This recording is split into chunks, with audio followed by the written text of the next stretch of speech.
always a bunch of stuff going on around here. Always a bunch of stuff. I'm over it. But I definitely need my coffee. I'm telling you, if I don't have my coffee, I'm not right in the head. I need some coffee. After the day I've had, baby, I need coffee.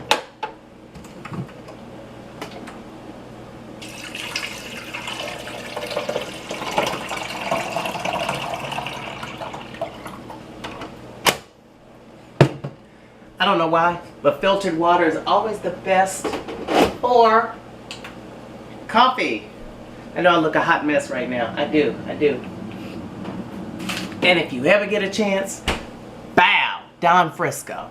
Don Frisco. Woo-ha. I mean Don Francisco. The best coffee on the face of the planet. I love it. And it's a California coffee. Well, from California.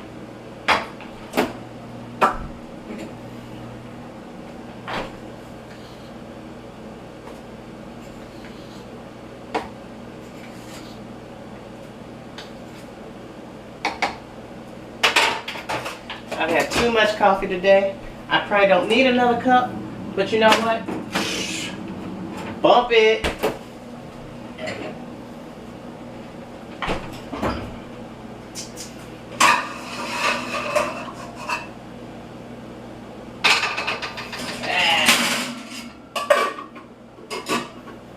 Don't judge me. There's a reason why some of my stuff is in the oven, because I don't really feel like putting it all away. I'm being lazy. So once I wash my dishes, I promise I will put everything away. I will do everything that I need to do.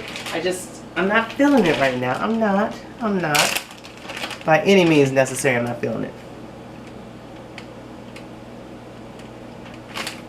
I know I need to be feeling washing my hands. That's what I need to be feeling. I don't have any soy sauce. I have garlic. I need ginger. Black pepper.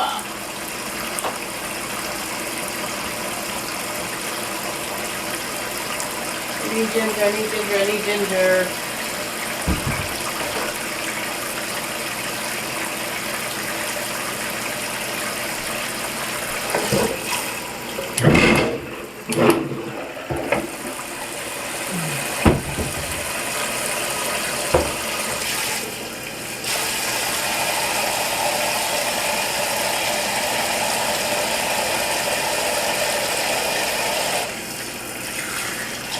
Thank God this water gets hot fast. Otherwise, I'd be over it. My computer's going off in the background. I'm tired of everything. I'm tired. It's a real bitch being at this job. It messes with you.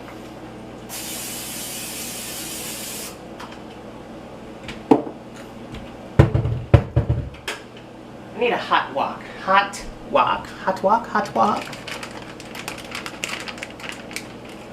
I'm so hungry. And I know I should not be doing this. I need a really, really sharp knife.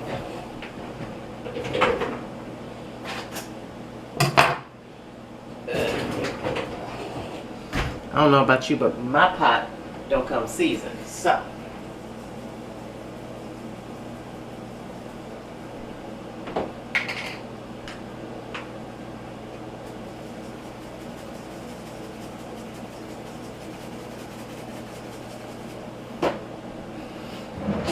it's about to look real suspect. I can't find what I'm looking for.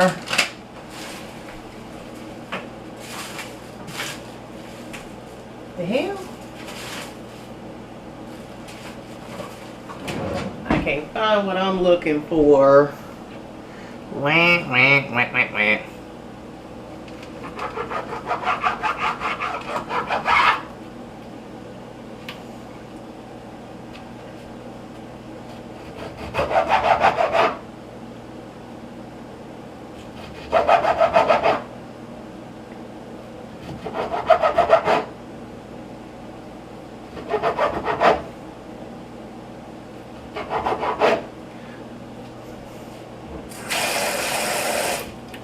I I can hear my pot frying. Lord have mercy.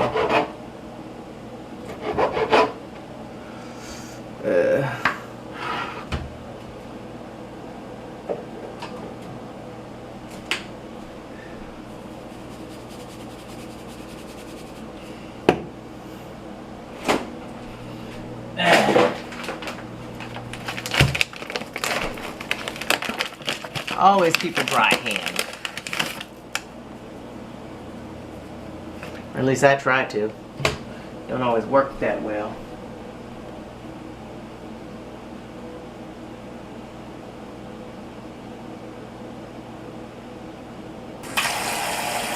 I must wash my hands 100 million times. 100. Ugh.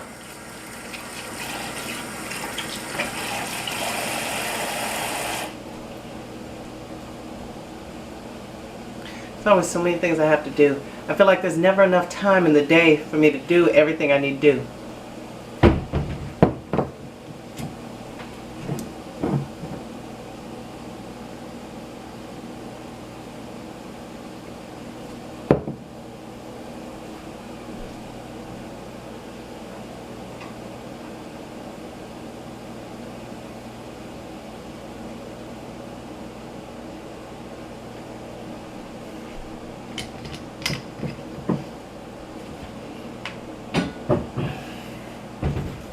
Damn, I need some soy sauce.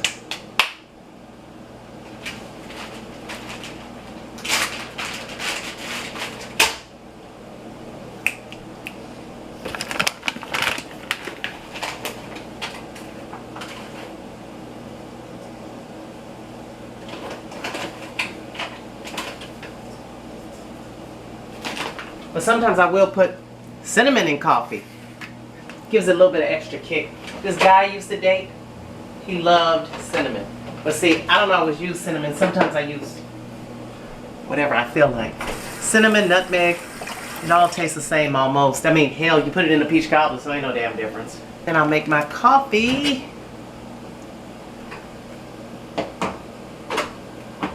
Shit. I always forget about that. The damn thing likes to leak water because I did not clean the filter correctly.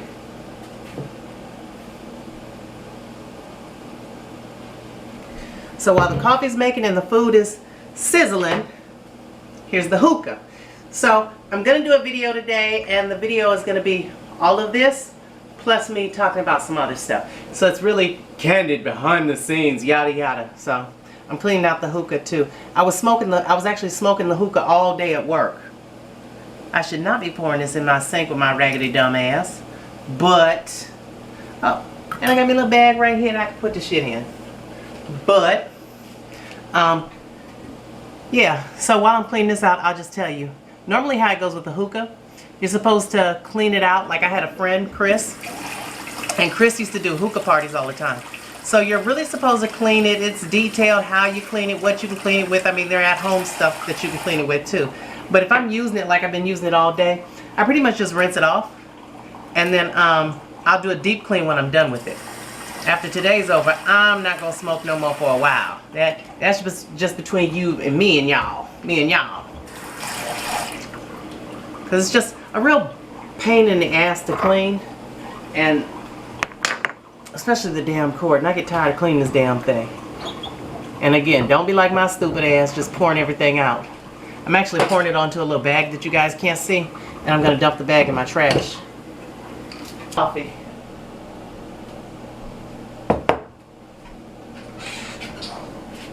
The funny part is, my coffee cup has my name.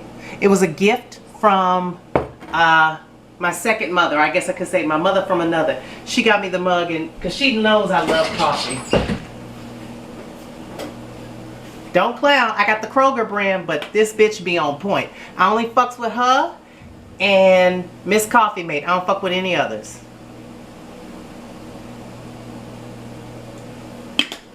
The one thing I like about my coffee maker is my coffee maker can actually do iced coffee, and I don't get to have iced coffee a lot, especially not while I'm at work. But another thing I like about it too is it has a stay warm setting. So I can put this cup here, keep my shit warm while the rest of my shit is going on.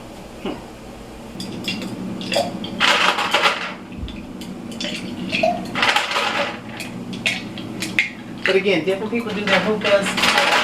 Come on, here. Different people do their hookahs different ways. And I learned this way from my homeboy Chris.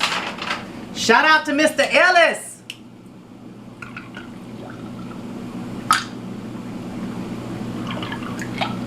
That's my baby. I miss Chris. Me, him, and his brother used to call ourselves the Three Fat Crew. So it was double. It was D, D double, and double D. I don't remember which one I was.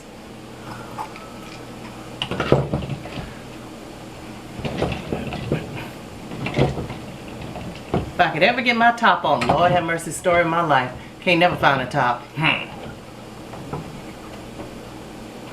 Okay, and then you pack the bowl. Although, when you packing this bitch, you can't do it too hard. I need to clean that little nasty rag. Lord have mercy. So, I think I'm going to use my strawberry again just because I want to get rid of it. It tastes like asshole. It do. It tastes horrible. When I tell you horrible, I kept smelling something on the tip of my hookah. I was like, what the fuck is that? Is that my breath? Bitch, it wasn't my breath. It was this strawberry shit. It's supposed to smell like strawberry, but it smells like old stank ass and butter.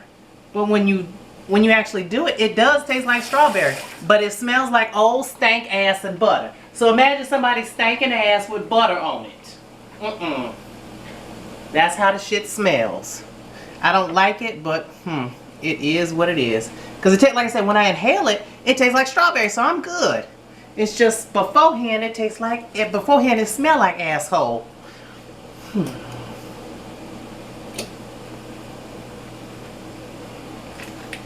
And then I probably need to clean this out too, because I did switch it earlier. I had strawberry and then that blue one I showed you guys. And then I'll light my coal in a few. You see? Oh shit. See? Ooh, ah.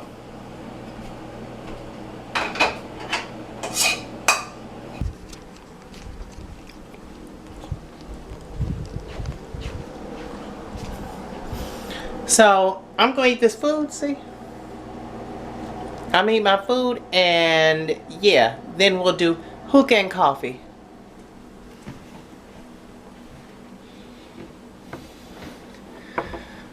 Okay, so, whew, yeah, long day, long day.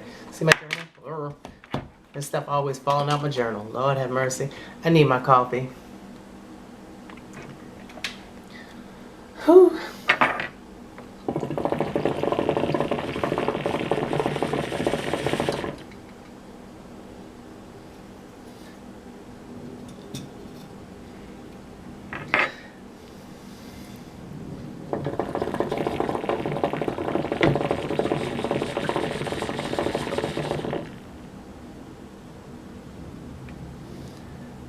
I'm gonna let that bitch chill for a minute. Nothing worse than a hookah that won't light. Lord have mercy. It's my baby. This was actually a gift from a sister. From a sister. I love it, I love it, I love it. I love my hookah. I love it. Please don't pay attention to me looking down at my phone because I'm so crazy.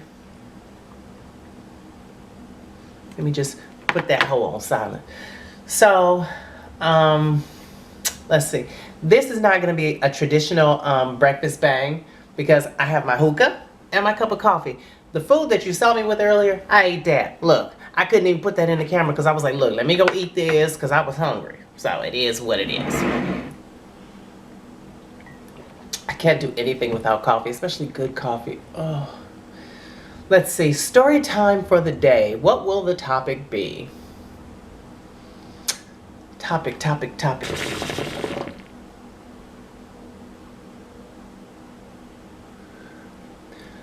Let's talk about life. Life is really, really funny, and the pursuit of happiness. Happiness is not always something that's clearly defined. It's not. people find happiness in different things. Hookah, coffee, friendship. I once heard at the end of someone's life, what's the most important thing? Or when you look at someone's headstone, what's the most important thing? It's not the year you were born or the year you died. It's not the beginning or the end. It's what's in the middle. The laughter, the stress, the headaches, everything that was in between is what made that person, what made them amazing. Sometimes I think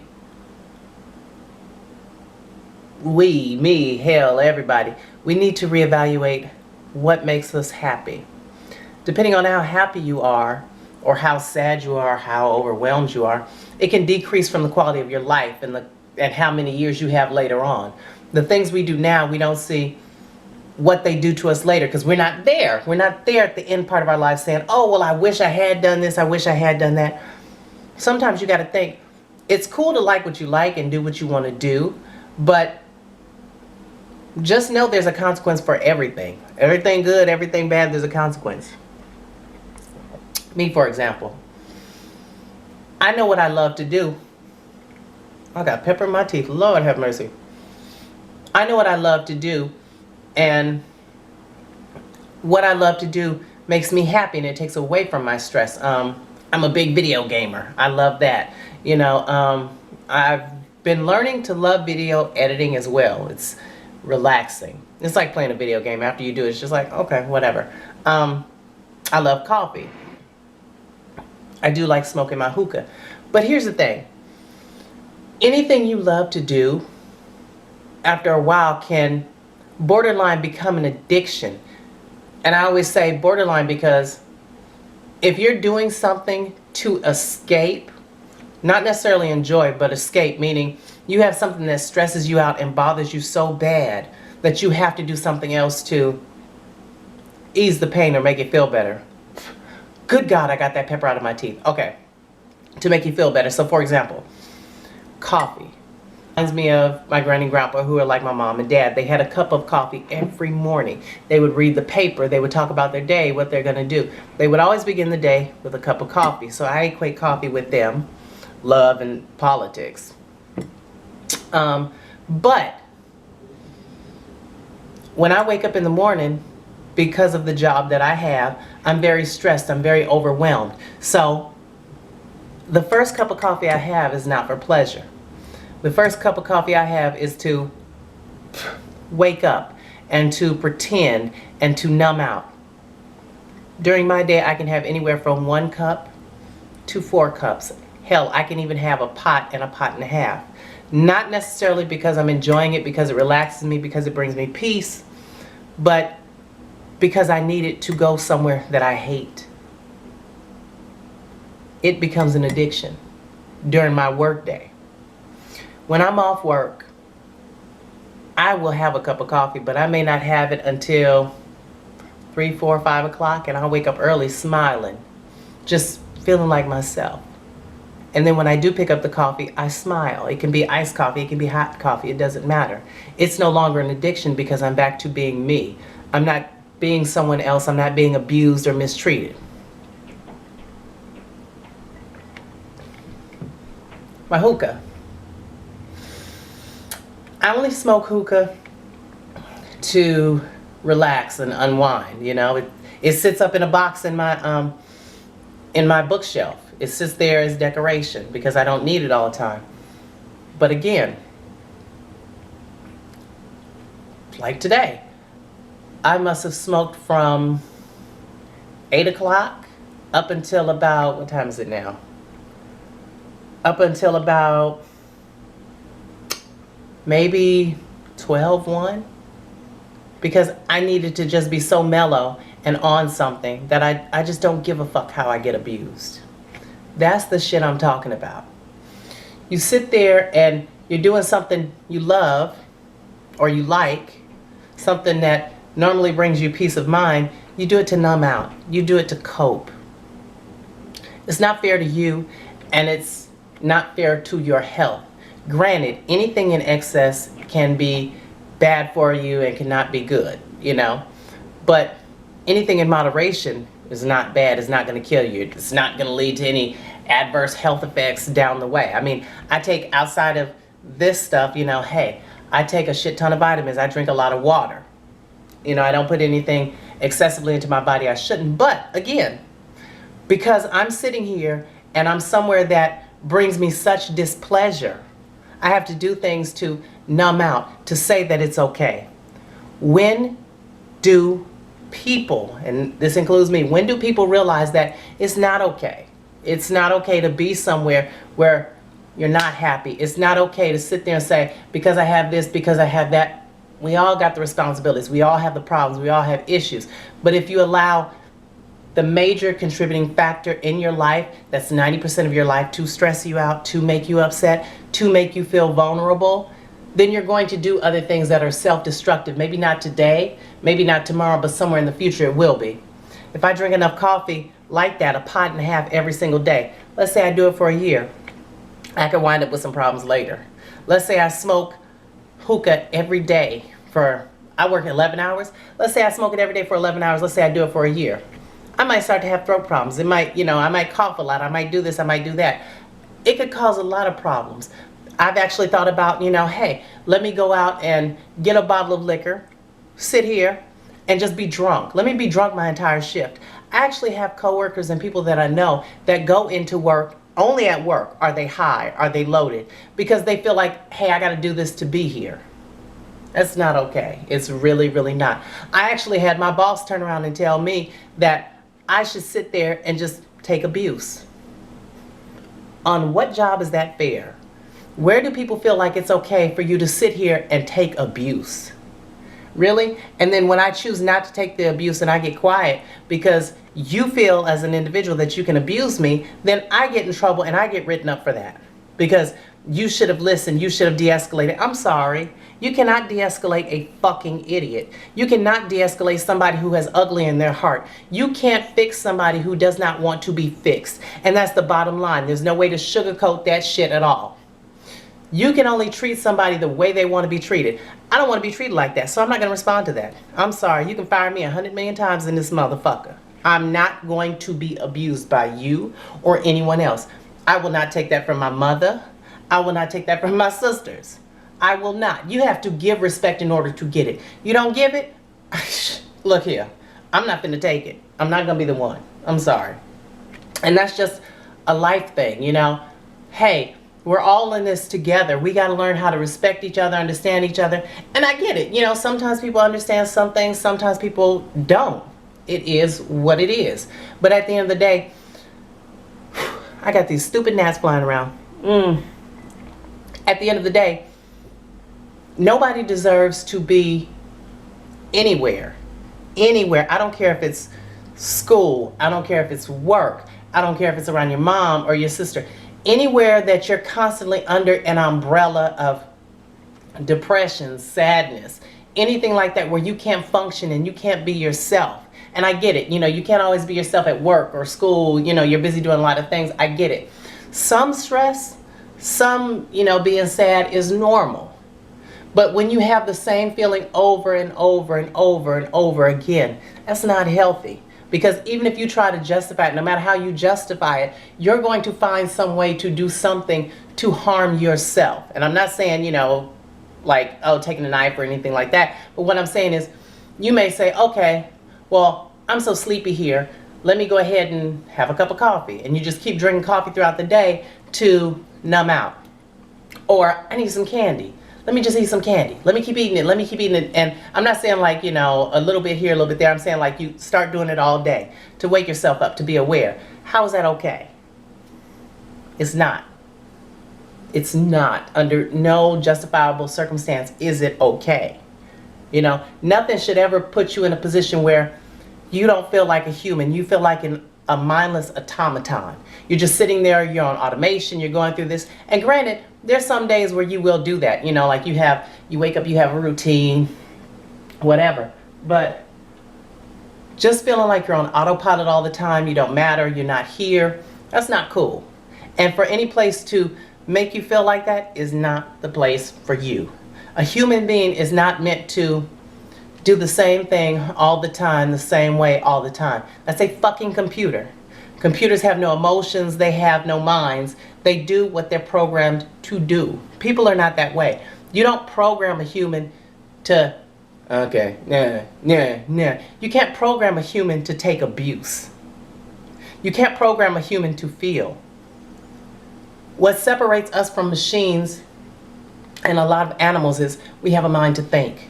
We have emotions. We can identify with each other. We can look at each other and see what's going on and feel that person. We can feel different things and see different things and hear and understand. Computers can't. Animals can feel, but they can't speak. If that, they can genuinely feel what you're going through. They play off your emotions just like a lot of people do. And until we realize stress is a motherfucker. Being somewhere that harms you and takes away your value and you is just as bad as putting a loaded bullet in your mouth. And that's what we don't see. That's what a lot of times people pick up their addictions. I mean, hell, I know a couple people personally, I'm not going to say if they're friends or family, but I know somebody who goes to work every day, comes home, drinks a whole bottle of vodka every single day. Then they'll go to work, go out with their girls, have drinks, come back loaded. They do that to stay in the position that they're in. But how is that okay? No matter how much money you're making, how is that okay? You're no longer drinking to say, okay, I'm celebrating, I'm out, this is a life event, I'm happy. At this point, you're drinking because, not necessarily because your body's addicted to it, but, oh my God, I'm so stressed. From the time I wake up, I have to deal with traffic. I'm stressed out about that. I got this going on, I got that going on. I can't pay all of this, I can't do that. But then in addition to that, you're stuck somewhere all day where you can't talk, you can't do this, you can't do that, or you feel those things. If you wind up doing harm to yourself outside of the normal things that you're doing that have become an addiction, if you go out and fuck it, I can't take it, you do whatever, who can blame you for that? And let's call a spade a spade. Who can honestly blame you for that? I'm not advocating that by any means. But nobody knows what our individual breaking points are. We consume so much and take so much because we're told it's okay, you have to take it. When you're a kid, you're told not to take it. Don't take this from anybody, don't take that from anybody. Not necessarily fight, but stand up for who you are. As an adult, you're told it's okay to be abused, it's okay to be a workaholic, it's okay to do all these things because these are things that people of a certain age do or grown people. But at what point is it detrimental to your health? And that's what I always say. At some point, everything becomes a detriment on your health or a drain on you. Like I always tell people, the hardest part about losing weight is when you hear diet, lifestyle change. I can't have this, I can't have that. I used to date this guy who wanted to lose weight. He was a bigger guy. And his doctor, I'll never forget as long as I live, his doctor said, keep in mind there's a mind-body disconnect. People get fat not necessarily because they're eating all the bad stuff. They get fat because they equate the bad stuff with tasting good and being good for them. So your body absorbs everything in that. Versus if I tell you take this and it's not good to you, even if it has a bunch of health benefits, your body won't absorb all of it because your mind says this don't taste good. I equate this with something being bad. And the same thing is true with life. We take until we explode or we can't take anymore, or we just reach our breaking point and we start to wonder, why is this all happening to me? What happened? What happened? I can't deal with this. And then people want to look at you like you're crazy. Nobody wants to help you. Nobody wants to be a friend and just listen because like, well, I got my problems. Why are you complaining about yours? Yeah, it's not always about that. And then sometimes, we've taken so much. It's just like, please hear me, understand me. I'm human, help me. Even if you can't give me the words, even if you can't fix it, even if all the bills, I can't pay them, just tell me you understand. That's the most important thing. Just tell me you understand. And I think a lot of people don't get that. Because in general we can be so stressed out, we don't see how we can help others, and it can also help us as well. So I just say all that to say, be careful about the position that you're in, because sometimes our positions can cause us to kill ourselves. Maybe we're not putting loaded pistols in our mouths. Maybe we're just stressed out uncontrollably. Maybe we keep drinking a shit ton of coffee, or we have a drink after work, and we have to have one before work, and we have to have one in between work, or we start smoking too much. Let nothing and no one on the other end of the opposite of you take away anything that makes you you. Because at the end of the day, all you can depend on is yourself. And if you're lucky enough, you can depend on your friends and your family, if you're lucky enough. But just watch it. Save you for you. Be your best advocate, even at the cost of you. Even if you fail, even if you feel like the world is falling apart, all you have is you. And make sure your addictions and the things around you that are causing you darkness to consume you don't.